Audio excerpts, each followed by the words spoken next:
Pearl Harbor was attacked on 7th December 1941, a date, as President Roosevelt famously announced to Congress, that would live in infamy.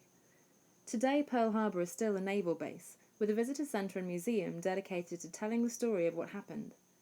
We took a ferry out to the USS Arizona, one of 3 battleships that could not be salvaged, and which saw 1,177 officers and crew lose their lives. You can say what you want about the cheesy Hollywood film with Ben Affleck, but what it definitely does do is bring to life the horror of the sudden bombing, and especially the reality of the men who were trapped on board. The names of these men are marked on the memorial built over the wreck of the ship.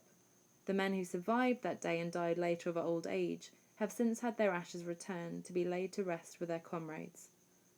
The bombing of Pearl Harbor was the event that brought the US into the war, and probably sealed the fate not just of Japan, but of Nazi Germany.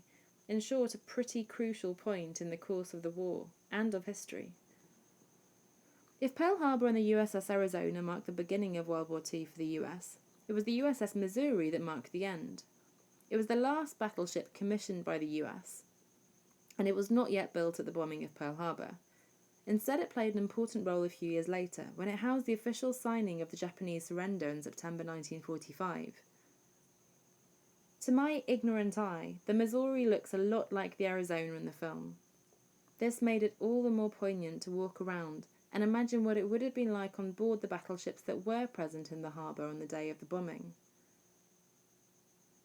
Across the water you can see the more modern destroyers and submarines, in what is still the headquarters of the US Pacific Fleet. The USS Missouri was saved from a fate of being dismantled for scrap metal and used for target practice.